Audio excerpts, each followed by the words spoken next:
कहानी कुर्सी की देख रहे हैं आप। अब बात करते हैं दिल्ली की पहले, क्योंकि अरविंद केजरीवाल अब से थोड़ी देर में प्रेस कॉन्फ्रेंस करने वाले हैं। देखते हैं किस मुद्दे पर वो बात करते हैं। हो सकता है वो दिल्ली में शराब घोटाले को लेकर जो चर्चाएं हैं उस पर कुछ बोले। विधायकों के साथ बैठक की थी उन्होंने, विधायकों ने बाहर निकल करके बोला जेल चले जाएंगे लेकिन मुख्यमंत्री तो अरविंद केजरीवाल ही रहेंगे।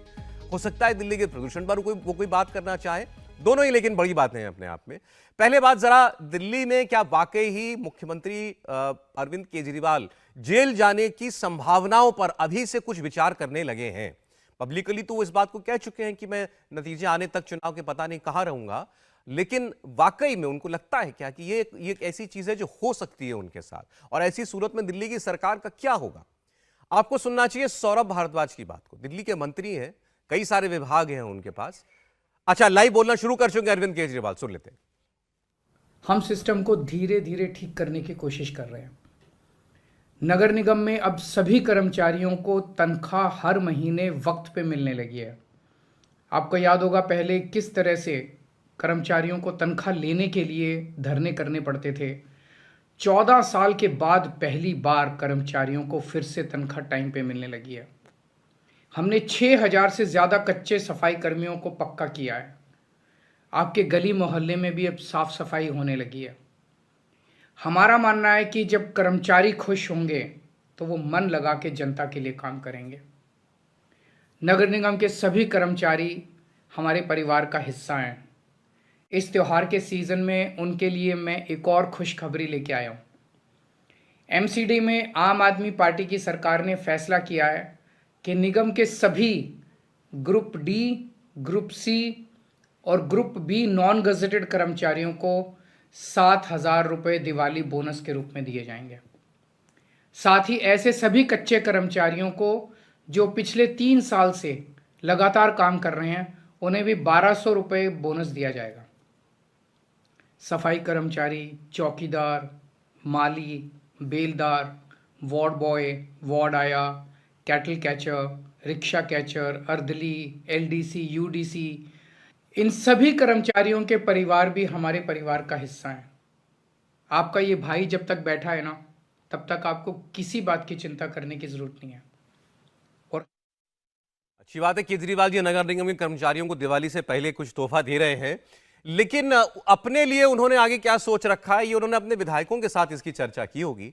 जैसे मैं आपको कह रहा था कि दिल्ली के मंत्री सामने आकर के ये बता रहे हैं मीडिया को कि हो सकता है हमको हम में से कुछ दिनों के बाद मैं सौरभ भारद्वाज बोले कि मैं आपको जेल नंबर 2 में मिलूं, ये आतिशी जी मंत्री हैं जेल नंबर 3 में आपको मिले, और केजरीवाल जी भी किसी जेल में बंद होंगे, लेकिन हम वहीं कैबिनेट की बैठक कर लेंगे, लेकिन इस्तीफा नहीं देंगे, क्योंकि उनको ये लगता है कि गिरफ्तार तो देर सवेर अरविंद केजरीवाल को होना ही है, सरेंडर हम नहीं करेंगे दिल्ली की सरकार किसी के सामने। तो आप सौरभ भारद्वाज की बात जरा सुनिए। केजरीवाल जी अगर इस विषय पर आगे कुछ बोलते हैं तो वो भी सुनाएंगे आपको।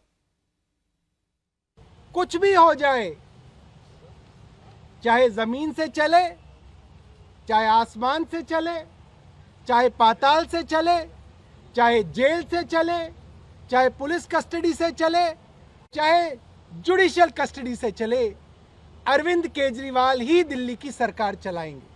मुख्यमंत्री जी से करबद्ध निवेदन किया है कि जैसे भी हो अफसर आएंगे जेल में, हम कैबिनेट कुलीग्स हैं, हम लोग बहुत खुश रहेंगे। अरविंद जी जब बुलाएंगे हम लोग जाएंगे, और मुझे लगता है जैसा माहौल है बहुत जल्दी हम असली में जाएंगे, कोई बहुत ज़्यादा देर नहीं है। जिस तरीके की तैयारियां प्रधानमंत्री कर रहे हैं, जल्द ही बाकी कैबिनेट कुलीग्स भी मुख्यमंत्री जी के साथ जेल में जाएंगे। तो हो सकता है आतिशी जेल नंबर 2 में हो, मैं जेल नंबर 1 में हूँ, कोई जेल नंबर 6 में हो, तो जब कैबिनेट मीटिंग हो ही करेगी तो आ जाया करेंगे एक साथ।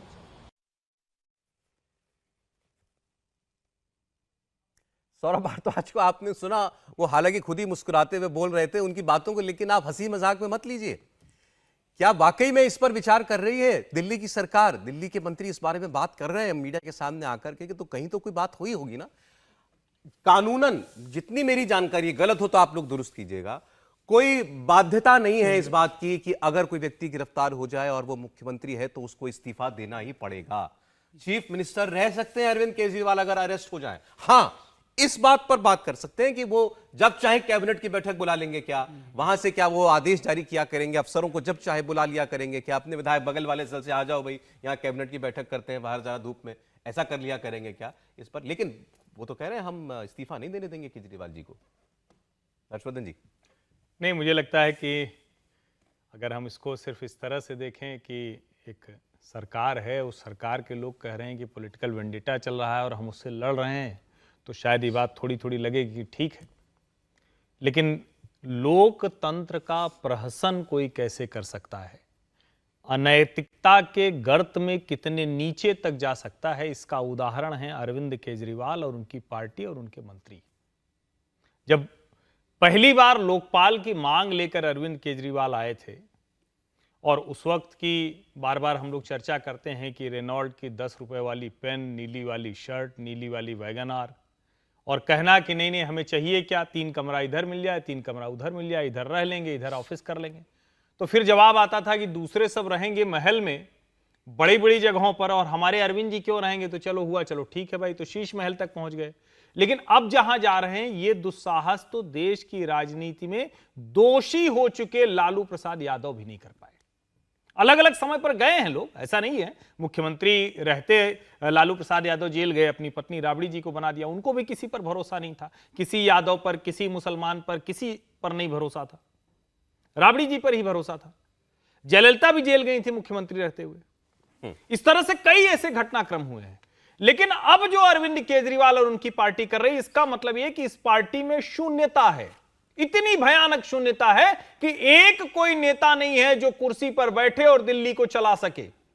ये गुलामी राजनीति में जिसको हम कहते हैं, दरबारी हो जाना, गुलामी हो जाना, उसका भी चरम है। ये एक व्यक्ति ने तय कर दिया सब भेड़ चाल में चलेंगे, सब कह रहे हैं कुछ भी हो, आसमान से पाताल से कहीं से चले, सरकार अरविंद जी चलाएंगे। इसका मतलब क्या हुआ? इसका मतलब यह हुआ कि ये कोई राजनीतिक दल है ही नहीं, वरना लोग खड़े होते और अरविंद केजरीवाल कहते कि मैं त्याग पत्र दे रहा हूं, मैं लड़ाई लड़ूंगा, ये रहेगा। वो कहता कि हां मैं भारत की तरह रहूंगा, बहुत आगे की बात कर लेते तो। लेकिन इतना साहस नहीं है।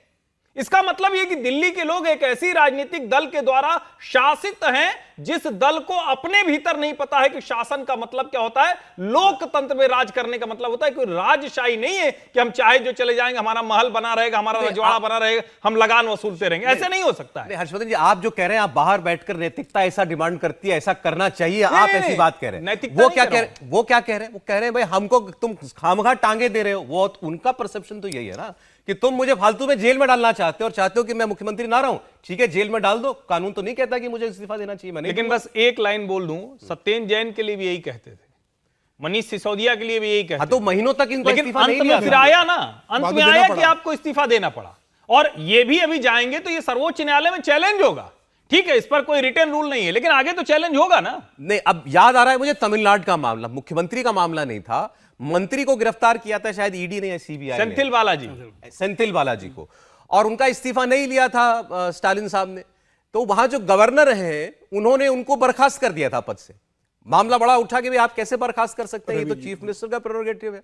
अब यहां तो चीफ मिनिस्टर ही खुद जेल में जाने की बात हो रही है, उनको कौन बर्खास्त करेगा जब अगर वो इस्तीफा नहीं देना चाहते थे? तो क्या ऐसा मतलब कभी हुआ है हमारे इतिहास में ऐसा? निश्चित तौर पर नहीं सौरभ, और अरविंद केजरीवाल जरूर ये कोशिश करेंगे कि जेल अगर जाना पड़े तो उसमें भरपूर नाटकीयता के साथ इस पूरे मामले को ये बताने की कोशिश करें कि ये सिर्फ राजनीतिक वर्चस्व की लड़ाई के तहत हमें हराने की कोशिश की जा रही है इन साधनों का प्रयोग करके। जबकि आप देखें कि मनीष सिसोदिया हो सकता है कि एजेंसी की दुर्भावना रही हो सकता है कि केंद्र सरकार के इशारे पर एजेंसी ने काम किया हो, लेकिन पिछले 10 महीने से हर एक कोर्ट में अगर आपकी जमानत याचिका खारिज हो रही है तो वहाँ पर फिर किसका दबाव चल रहा है?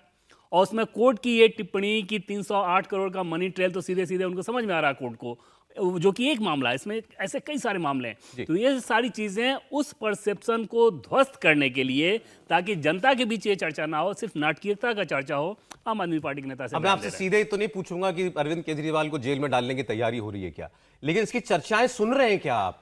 और जो सबूत हैं सौरभ, उसमें एकदम फिट केस बनता है उनसे बुलाकर पूछताछ करने के लिए, और पूछताछ के बाद जाहिर तौर पे उनके पास वैसे सवालों का जवाब नहीं होगा जो कि एजेंसी को वो संतुष्ट कर सकें। और उसके बाद का रास्ता आप सभी जानते हैं, वो खुद ये बात मान भी रहे हैं, क्योंकि अरविंद केजरीवाल खुद एक ऑफिसर रहे हैं, तो उनको बखूबी मालूम है कि ये केस उनके ऊपर बहुत भारी पड़ने वाला है। और उसी से बचाव के तहत ये सारी चीज़ें की जा रही है, ताकि जनता में ये मैसेज आए कि ये सिर्फ और सिर्फ राजनीतिक खेल है। जबकि हकीकत क्या है? जैसे कि पहले मैंने कहा कि 10-10 महीने अगर आपको जमानत कोर्ट से नहीं मिल रही है तो ये बताता है ना कि आपके खिलाफ मामला कितना संगीन है, लेकिन आप उस नैरेटिव को नहीं बढ़ने देना चाहोगे और उसके लिए ये सारी चीज़ें की जा रही है। इसमें सौरभ, दिलचस्प ये है कि क्योंकि जेल प्रशासन दिल्ली सरकार के अंतर्गत आता है और आपके मंत्री पहले दिख चुके हैं कि किस प्रकार से मसाज करा रहे थे और क्या क्या करा रहे थे, तो क्या वहां पर एक और डिंग हाँकना कि जब चाहेंगे बुलाएंगे, जब चाहेंगे मिलेंगे, जो चाहेंगे करेंगे, क्या ये उसी की स्वीकारोक्ति है? ऐसा होता है तो अराजकता की सी स्थिति होगी कि मुख्यमंत्री जेल में और जेल से सरकार चला रहा है।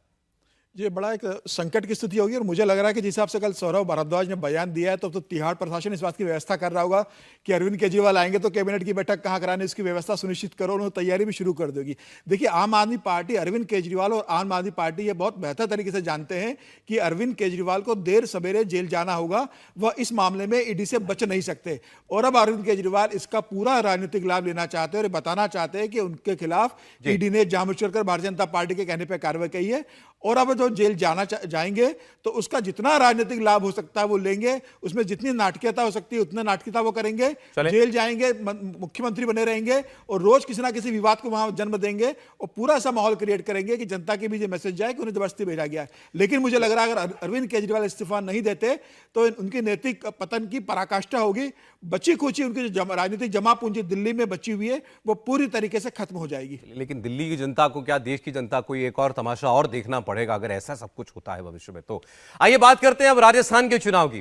राजस्थान के चुनाव में दोनों खेमों से इंटरेस्टिंग खबर है, कांग्रेस से भी और भारतीय जनता पार्टी से भी। पहले बीजेपी की बात करते हैं। वसुंधरा राजे को पार्टी जो है प्रमुखता नहीं दे रही है, वो प्रचार में बहुत हिस्सा नहीं ले रही है, यात्राओं में नहीं जा रही है, पार्टी की सब बातें आप सुनते थे अभी तक। लेकिन अचानक से वसुंधरा राजे बहुत एक्टिव नजर आने लगी है। फ्रंट फुट पर वसुंधरा राजे पार्टी के लिए बैटिंग कर रही है, ये देखने को मिल रहा है इस वक्त राजस्थान में। तो ऐसा क्या बड़ा बदलाव हो गया है? उनको कुछ कन्वे कर दिया गया है क्या? उनको स्पष्ट तौर पर कुछ बताया गया है क्या पार्टी की तरफ से? वसुंधरा राजे कैसे कैंपेन में लोगों के बीच जाकर पार्टी का प्रचार कर रही हैं, पार्टी को वोट देने के लिए कह रही हैं, एक एक उम्मीदवार के लिए जोर शोर से जुटी हुई हैं। जरा एक देखिए उनके प्रचार का छोटा सा हिस्सा। 5 साल 4 साल कोई काम नहीं दिखाई दिया, लूटपाट भ्रष्टाचार सब लोगों को फ्री में छोड़ दिया। जो नेता थे उन लोगों को सबको हर इलाके के अंदर छूट मिल गई थी कि तुमको जो करना करो। पप्पू जी आए और उन्होंने कहा 1 2 मैंने 10 तक आपकी गिनती सिखाई, आपको 10 तक गिनती सिखा के आपको ये भी बोल दिया कि चिंता मत करो, हम आपके सब लोन माफ कर देंगे।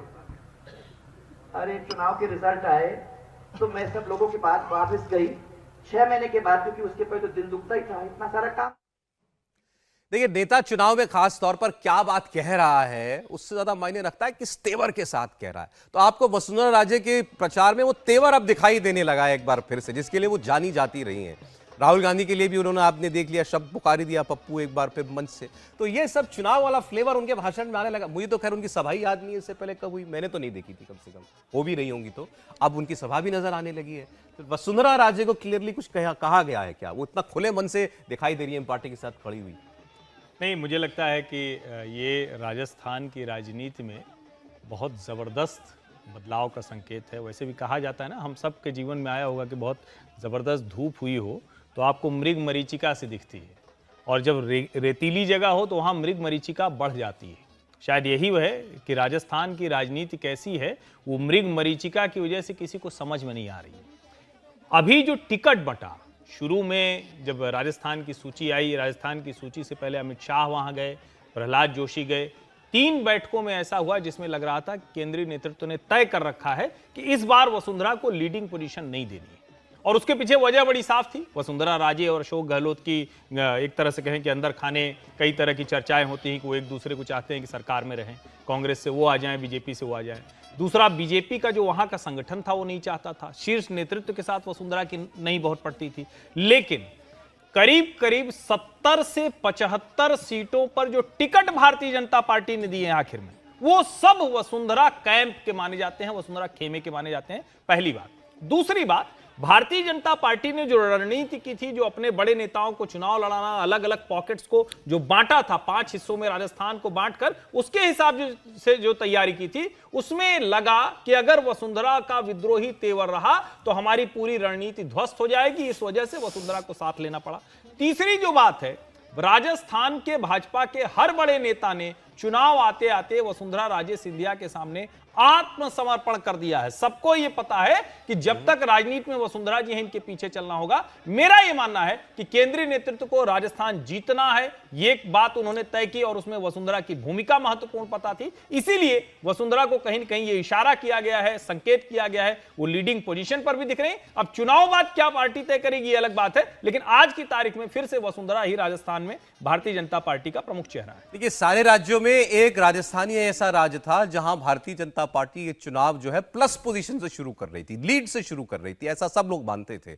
लेकिन उसमें वसुंधरा राजे की भूमिका को लेकर कोई रीथिंक किया है क्या अभी हाल फिलहाल में पार्टी ने, देवेंद्र? और नहीं सौरभ, उसमें आप देखें तो पहले से जो कॉशस डिसीजन था, अभी भी पार्टी वही है। कॉशस डिसीजन ये था कि किसी भी रूप में ये मैसेज नहीं देना था कि वसुंधरा राजे मुख्यमंत्री पद का उम्मीदवार हैं।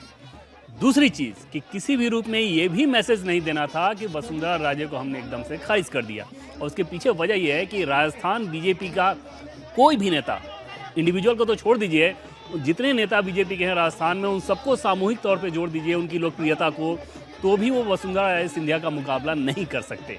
बावजूद इसके, क्योंकि उनका तेवर बहुत अजीब रहता है, संगठन को लेकर साथ चलने वाली समस्या रहती है, तो इसके चलते पार्टी अब उनको उस रूप में नहीं देख रही थी कि उन्हें सीधे सीधे सीएम के तौर पर प्रोजेक्ट कर दिया जाए। क्योंकि पॉपुलर थी इसलिए नाराज भी नहीं किया जा सकता था। लेकिन आप देखें तो क्योंकि टिकट डिस्ट्रीब्यूशन में वसुंधरा राजे ही सबसे पॉपुलर लीडर रही हैं, और तो उनके पीछे उनके समर्थकों की फौज रहेगी ही। हालांकि बीजेपी जैसे पार्टी में ये बहुत बड़ा फैक्टर नहीं होता कि अगर आपके समर्थकों को ज़्यादा टिकट मिल जाए तो चुनाव के नतीजे के बाद आप ज़्यादा कुछ बार्गेन करने की स्थिति में रहेंगी। ऐसा होता नहीं बीजेपी जैसे। ठीक है। एक बार एक मैसेज दिया जाएगा, वो फिर वो जो आपके समर्थन में खड़े थे वो दूसरे पाले में चले जाएंगे तुरंत। लेकिन क्योंकि पता है कि एक्स फैक्टर जिसे कहते हैं पॉलिटिक्स में, वो वसुंधरा राजे सिंधिया के साथ ही है।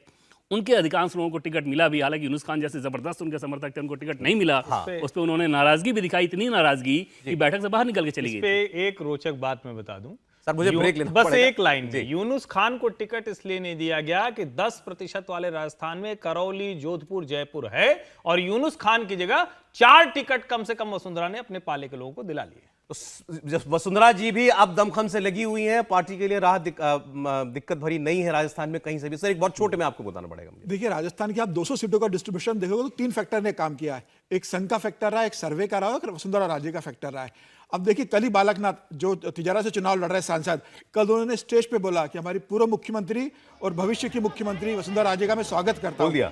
कल वीडियो वायरल हुआ है बालकनाथ का, तो मुझे ऐसा लग रहा है कि मैसेज बहुत क्लियर गया है और सांसद भी ये मान रहे हैं, और मुझे ऐसा लग रहा है कि आने वाले समय में वसुंधरा राजे फिर प्रदेश की कमान संभाल सकती है। अच्छा, चलिए आगे हम लोग राजस्थान की और बात कर लेंगे। अभी हमने बीजेपी के खेमे से आपको खबर दी, वसुंधरा राजे जो हैं पूरी तरीके से पार्टी के प्रचार में साथ साथ चल रही हैं। उनकी लोकप्रियता और पार्टी का तंत्र और एंटी इनकम्बेंसी अशोक गहलोत की, बीजेपी को लगता है कि नहीं अपार है राजस्थान में। कांग्रेस पार्टी ने भी अब अशोक गहलोत के ऊपर ही राज्य लगता है छोड़ दिया। जैसे मध्य प्रदेश में कमलनाथ, ऐसे राजस्थान में अशोक गहलोत। वो अगर अपनी डूबती नाव को बचा सकते हैं तो अशोक गहलोत कुछ चमत्कार करके दिखा दे, वरना पार्टी को लगता है कि हमारे लिए ये जो नेतृत्व का संकट था, अगर चुनाव हार भी गए तो कम से कम वो तो टलेगा। इस मायने में हमारे लिए राहत की बात है।